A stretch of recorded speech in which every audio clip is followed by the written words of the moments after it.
Chosen one, you were never losing while you were being forged in that quiet season. In fact, you just outed this person by doing this one thing, and there shooketh beyond measure. The wildest part is that your quiet persistence was the exact weapon that sent their world into a full-scale unraveling, proving that your existence alone is enough to defeat those who thought they could hold you back. There's a bridge. On one side, where you stand right now, your life as it has been. On the other side, everything that belongs to you, the love, the purpose, the peace, the version of you that is fully expressed, fully whole, fully arrived. You can see it. You have always been able to see it, which is part of what made the last season so disorienting, because you knew it was there. You were not delusional. You were not chasing something that did not exist. The other side was real. The bridge was real. But something was sitting in the middle of that bridge. A block, a wedge, an energetic obstruction engineered to look exactly like your own limitation. And because you are the kind of person who looks inward before pointing outward, you turned on yourself. Maybe I am not ready. Maybe I am too much. Maybe I am not enough. Maybe this is just my own karma catching up to me. No, stop. That narrative belongs in the trash. There has been a deliberate, organized, sustained effort to keep you off the other side of that bridge. Not because of anything you did, because of what you are, because of what you represent, because of what becomes possible for you and through you, for others, the moment you arrive in your fullness. Here is the first thing I am planting in this narrative, and you are going to need it later. The very fact that someone invested this much energy into keeping you exactly where you were is not the signature of an insignificant person being watched. You do not build a dam against a trickle. You build a dam against a river. Remember that. We will come back to it. This is not some shadowy stranger. This is someone who has a face you probably know. This is a person who sits inside a community, religious, spiritual, social, it does not matter the label, and who has built an entire identity around being seen as righteous, as the standard, as the gatekeeper of what divine favor is supposed to look like, and who is qualified to receive it. This person is vocal, influential within a particular circle, the kind of person others go to for wisdom, for validation, for the nod that says you are doing this right. The status of being the appointed one, the trusted authority, the chosen voice of the group. That status is not just a reputation, it is oxygen. And then there is you. You walked in, or you grew, or you simply refused to disappear, and you started representing something this person's entire system has no category for. You carry light that does not ask for permission. You connect to divine source in a way that does not require a specific framework, a specific approval, or a very specific checklist of what chosen tea is supposed to look like. You ask the questions that have been pre-decided should not be asked. You live in a way that makes the people around you feel free rather than managed. And people who feel free stop needing a gatekeeper. That is the problem. Right there. This is not a spiritual conflict. Underneath all the holy language, underneath all the righteous posturing, this is a power conflict. This is someone watching their circle drift toward the light you carry, and feeling, perhaps for the first time in a long time, genuinely irrelevant. And the ego, especially a religious ego, the most dangerous kind because it has divine authority available to borrow, does not sit with irrelevance quietly. Instead of examining the fear driving the reaction to you, instead of asking why your existence feels threatening, a decision was made. A decision to use the very spiritual tools that would be condemned in anyone else. Harm began moving in your direction, organized, intentional, dressed in the language of prayer, but saturated with the energy of a curse. Your name being spoken in spaces you were never invited into, not to bless you, but to bind you, to delay you, to engineer your downfall while the mask of devotion stayed perfectly in place for everyone watching. Here is the hypocrisy that should make your jaw drop. A truly righteous person does not do that. A genuine devotee of any sincere faith Any tradition that truly centers love and divine justice does not do that. What is happening goes against every single thing being publicly claimed. The very darkness being preached against is the darkness being practiced. The costume is just very, very convincing, and it has been working until now. Direct observation was not possible. Too obvious, too much exposure for someone whose entire brand is built on righteous distance. So a go-between was installed. Someone closer to your world than you have realized. Not a person from your inner circle, not the people who know your real self. Someone more peripheral, a face from a shared past. Someone connected to a community you both once moved through. Someone you would greet warmly if you crossed paths, because that is who you are. You do not carry suspicion like a weapon. When someone says hello, you say hello back. Genuinely, without an agenda. That openness was used against you. This go-between reports back. Are you crumbling? Are you distracted? Is the interference working? Are the difficult seasons getting longer? Is your light dimming? Based on those reports, the approach gets adjusted. More is sent. New angles are tried. The operation is calibrated based on what comes back. If this message activated your knowing, hype this video to connect with more chosen ones on this journey. Here is something critical to hold. The operator is not as spiritually skilled as believed. There is an inflated perception of power and visibility into what is actually happening with you. What gets read is the surface, your activity, your external circumstances, the measurable facts of your life. What remains completely invisible is your interior, the real transformation happening inside you, the ascension underway in the quiet places where no one has been invited. The intelligence being gathered is incomplete. The picture being formed is wrong. Every decision made based on that wrong picture takes the operator further from understanding what is actually being dealt with. The compass is broken, and every move made with a broken compass leads further from the truth. This person is running surveillance on you while simultaneously preaching to others about loyalty, sacred trust, and divine community. A spy is being cultivated inside the very kind of trusting space that is publicly claimed to be protected. The people who follow this operator believe they are following someone devoted to honesty. What is actually running is an information operation against someone who is simply living authentically. That contradiction is a live wire. It is only a matter of time before someone in that circle brushes against it.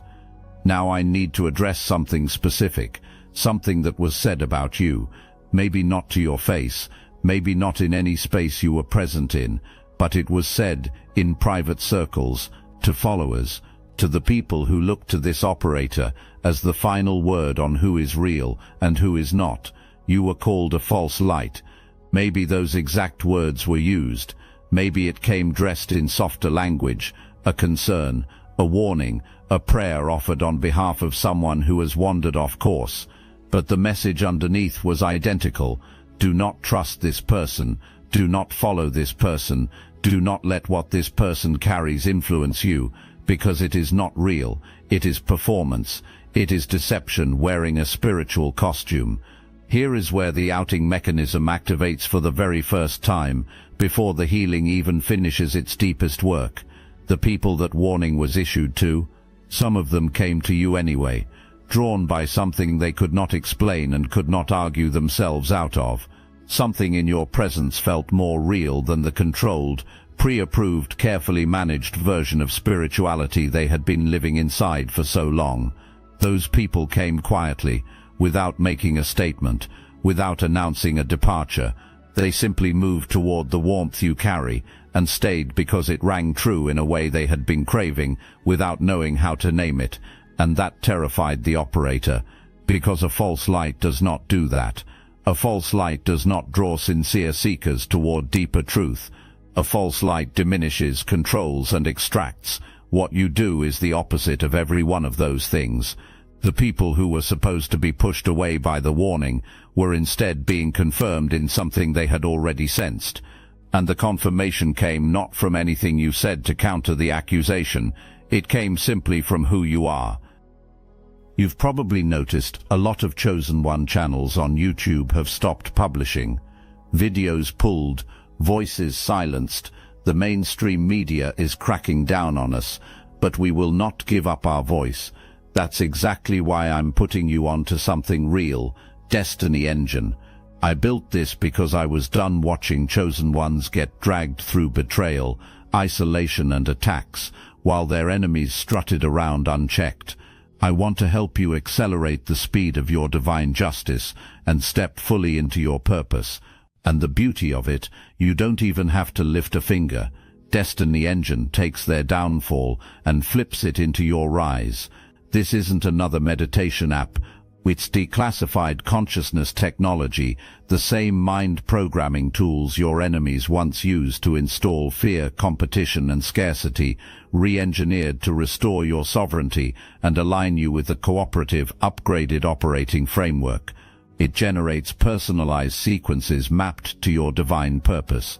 The hardest thing you'll do is put on headphones, press play, and watch your enemies keep digging their own grave. Join Destiny Engine to support your favorite channels and use it for your own rise. It's a 360 win.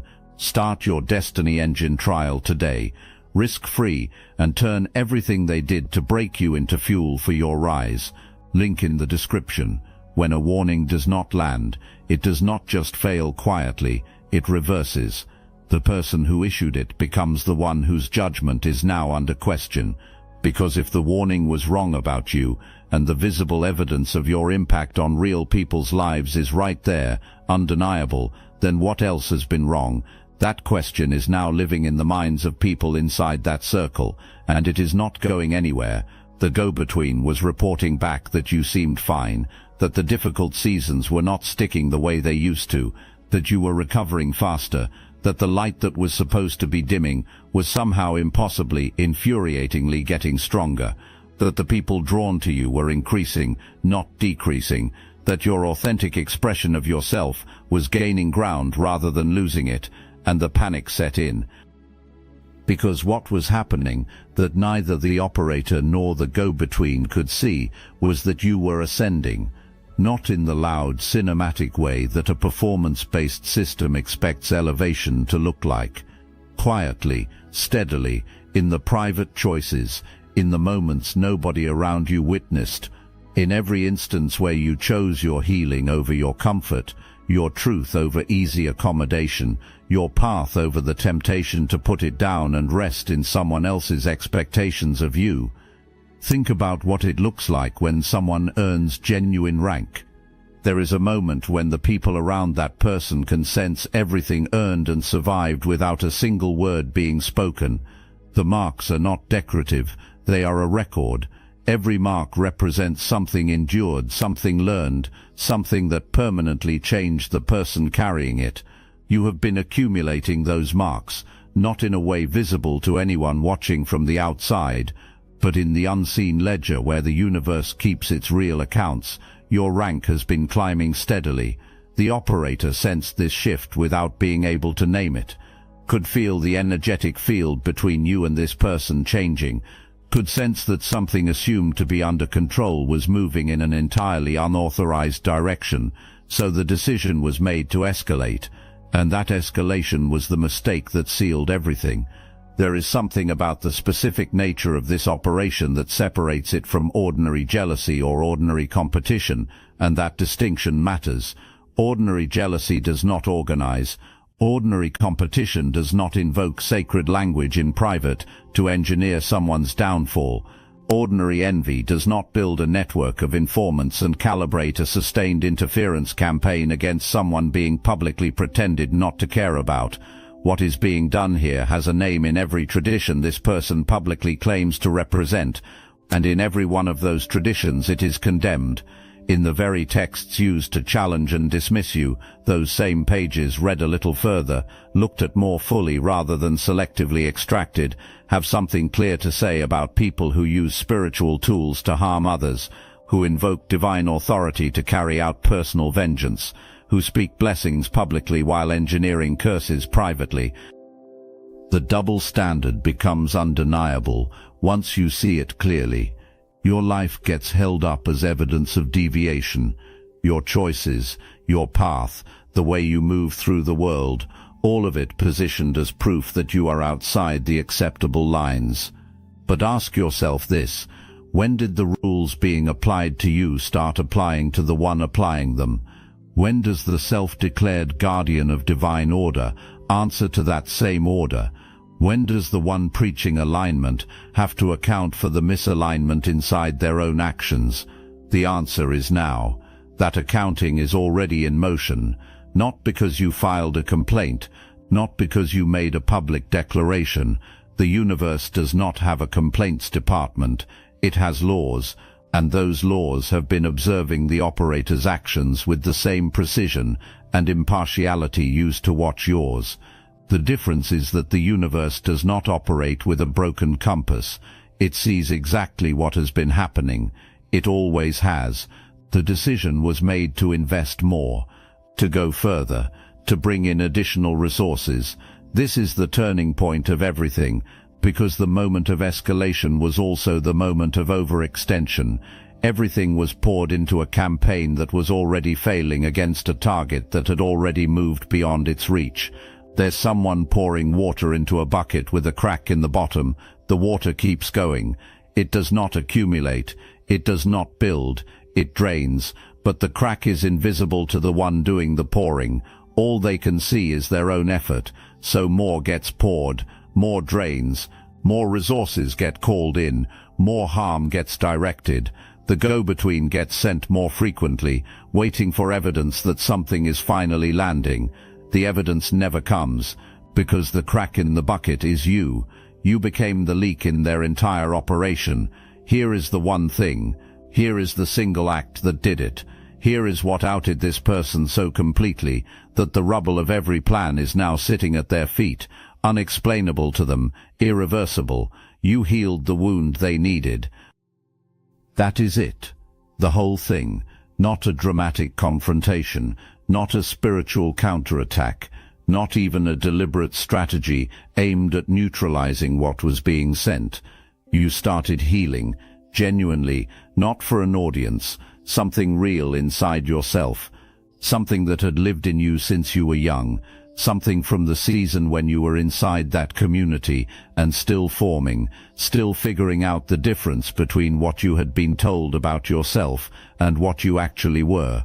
Someone older was already watching you, already forming opinions, already trying to decide what container you belonged in, and growing quietly furious each time you kept expanding past the edges of it. You may not have connected the healing to the interference at all. You may have simply known that something needed to move, that you were done carrying what you had been carrying, that the time had arrived, and in making that choice, you removed the only hook the interference had ever used to reach you. Here is the mechanics of how that works. Energetic harm, spiritual interference, whatever name you give it or do not give it, can only attach where a corresponding wound exists. It needs a frequency match, something inside you that vibrates at the same low register as the harm being sent, something that opens and says, yes, enter here. I already believe this about myself. I already feel this way. The wound is the access point, and you closed it. When you healed, the harm that arrived found nothing to hold on to, no matching fear, no open doubt, and energy that finds no resistance does the only thing energy can do. It redirects, it returns to the source, it travels back to the hand that sent it, carrying the full original force of the intent behind it. The operator began receiving what had been aimed at you, and the reason everything suddenly felt heavier, more strained, more difficult to maintain, became inexplicable to someone who did not understand what you had quietly done. You did not curse anyone. You chose to cure yourself, and that choice triggered a law that no amount of public righteousness can override. The report came back, and the news was not good. You are getting closer to what was supposed to be prevented, not further from it. Your light is stronger, not weaker. Your connections are deepening, not severing. The thing that was supposed to be permanently delayed, your advancement, your union, your arrival into fullness, is apparently imminent. Everything was spent trying to stop it, and it did not stop. The operator is SHOOKETH.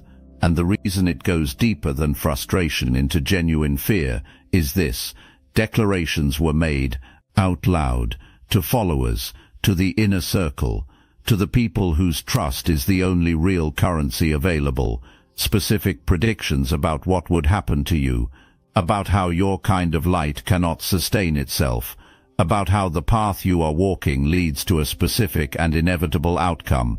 The declarations were confident, vocal, certain. None of it happened.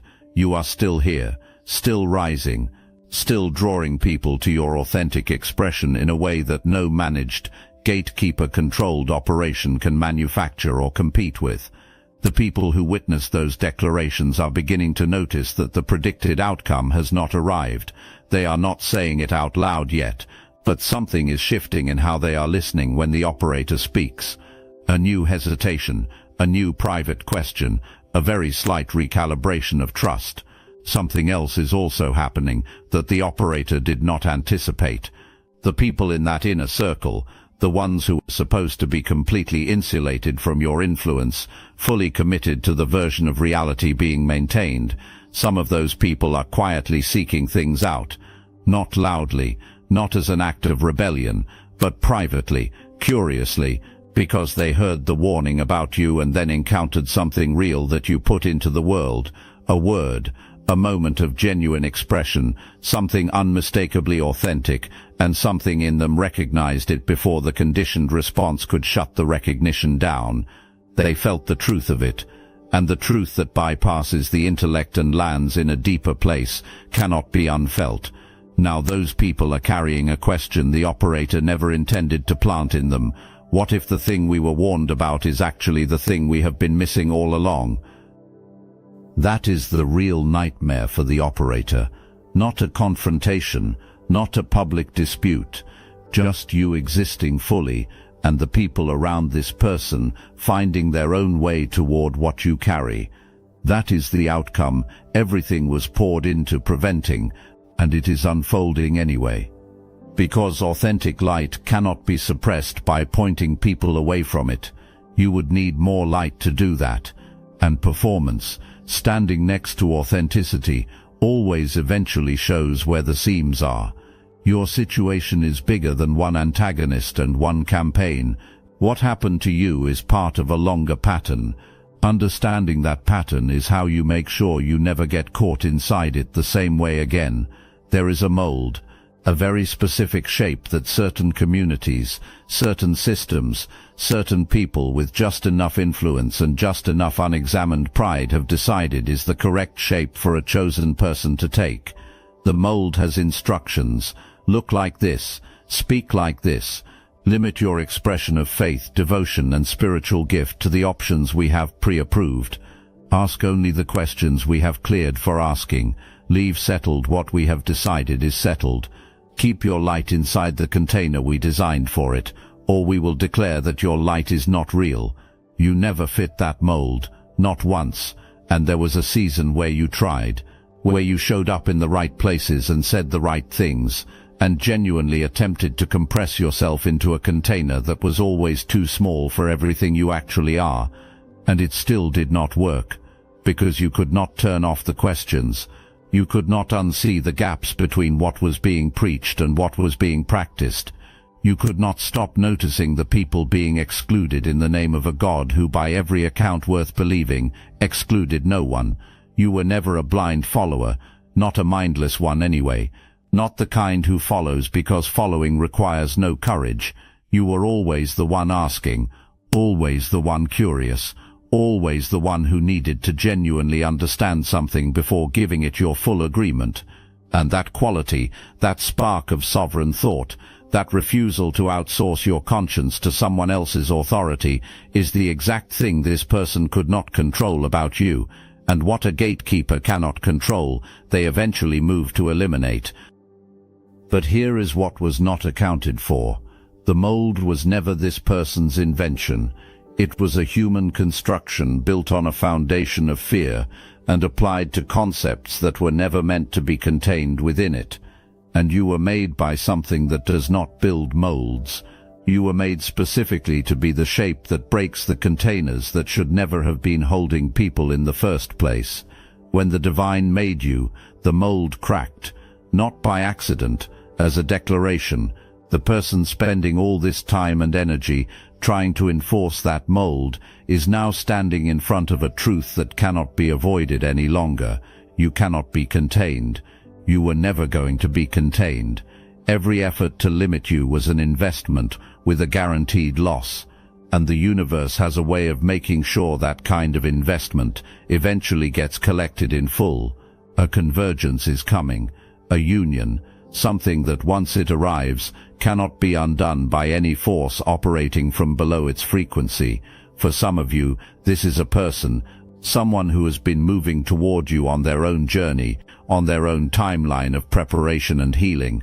Someone who is going to enter your physical life and feel less like a new introduction and more like a recognition you cannot explain, like encountering a frequency you already know from somewhere deeper than memory. This person sees your actual interior, not the performed version, not the carefully managed exterior, and does not flinch, does not hand you a list of required changes, does not look at who you are and begin calculating what needs to be adjusted before they can stay. The operator knew this arrival was close. That is part of why the escalation happened when it did. The intelligence coming back through the go-between began suggesting that this convergence was becoming imminent, and the understanding was clear. Once two frequencies genuinely meant for each other make contact in the physical, the bond that forms cannot be severed from the outside. Everything was poured into reaching you before the arrival, closing you off before you could be found, making sure that when this energy showed up you would be too defended, too exhausted, too convinced that every incoming thing was a trap to be open enough to receive it. The operator did not get ahead of it. The convergence is already in motion on levels that no surface-level surveillance can detect. For others of you, the union is internal. The two halves of yourself, the one that has always known what it is, and the one that absorbed every word of dismissal ever aimed at it, are finally meeting. They are ending the war between the knowing and the doubting. This is the coming together of your clarity and your wound, your calling and your very human uncertainty about whether you are worthy of it. And when that internal union settles into place, what gets produced is a wholeness that looks like unshakable confidence from the outside and feels like profound, quiet peace from the inside. The kind of peace that interference cannot disturb, because there is nothing left inside you for it to grip.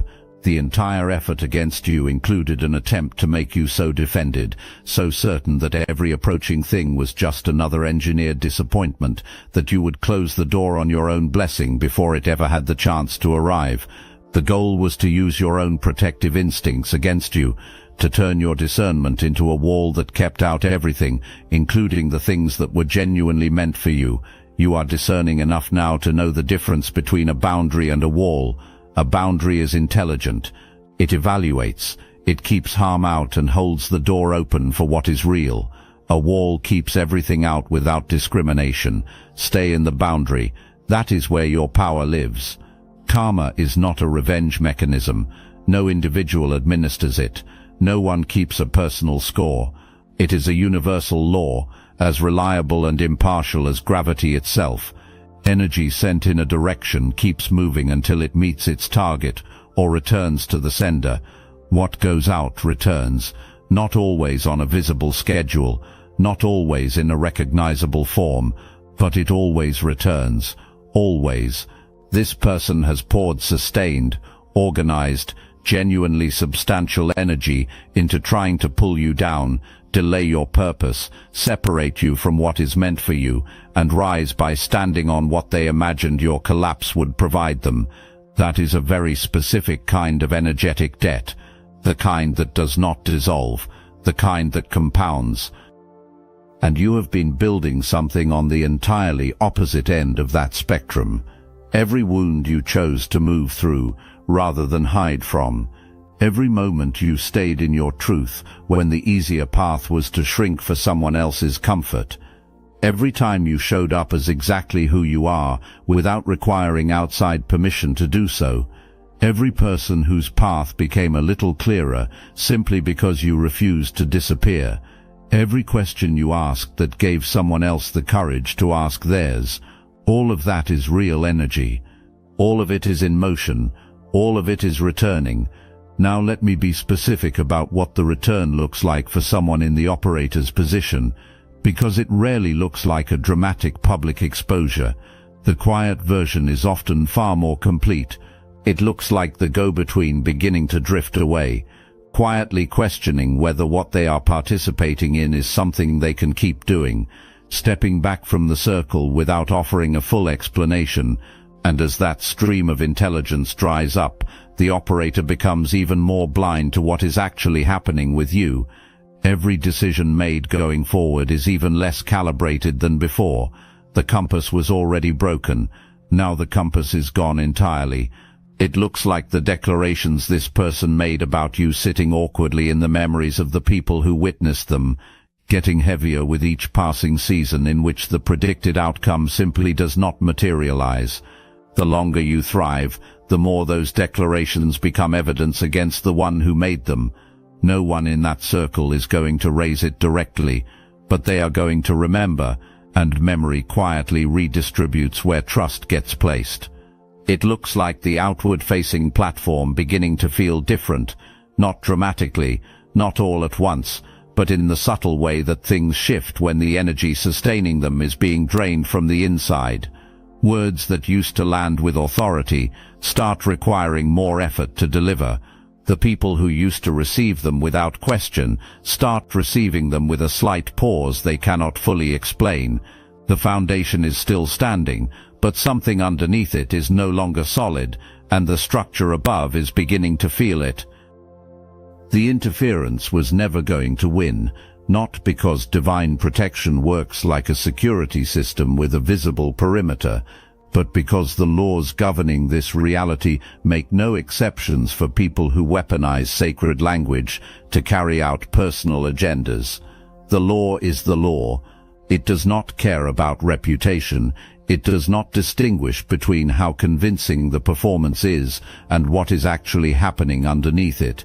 It tracks what was put into motion and where it was directed. Harm was put into motion. It is finding its way back to the source. Do not speak on it. Do not announce it. Do not position yourself as the reason it is happening. Just continue forward and let the universe do what it does with perfect precision and without requiring your supervision. The block is dissolving. The bridge ahead of you is clearing. Everything on the other side, the love, the purpose, the union, the wholeness, the version of your life that has always been yours, is no longer a horizon. It is the next step. The convergence is in motion. The marks are being recorded in the ledger where real accounts are kept. The karma is completing its return, and the person who built the obstruction is standing in the wreckage of every plan, unable to understand what went wrong, because the answer is inside your healing and has always been beyond their reach, but it has never been beyond yours. You have always had access to your own interior. That is where this was always going to be decided, not in any external confrontation, not in any public arena. A chosen one, who was told in every possible way that who they were was wrong, was outside the lines, was the wrong shape for the container. That chosen one chose to go inside, to look honestly at what was there, and to heal it rather than hide it. And in making that choice, that person became something that no external interference could follow, something that reflects harm back to its source, something that draws what is real toward it the way a frequency draws its match. You are that. You built that. Without a battle plan, without a declaration, without even fully understanding what was being constructed while you were doing it, you just kept healing. And that one thing, that single, quiet, non-cinematic choice to keep becoming yourself, is what outed the person who believed they had you contained. It collapsed the operation they built against you. It set into irreversible motion the arrival of everything they were working to prevent. The block is the bridge now. Every piece of resistance you moved through on the way here, the discernment, the endurance, the bedrock knowledge of who you are that only forms under the pressure of having that knowledge tested, all of it is the material you are walking across. You arrive on the other side of this not despite what you went through, but because of it. Forged, marked, rooted, ready, chosen one. The crown was never lost. It was being forged in the fire of everything thrown at you, in the heat of every disruption, every engineered setback. Every moment you chose to keep going when stopping would have been completely understandable. The forging is done. The crown is ready. Now go put it on.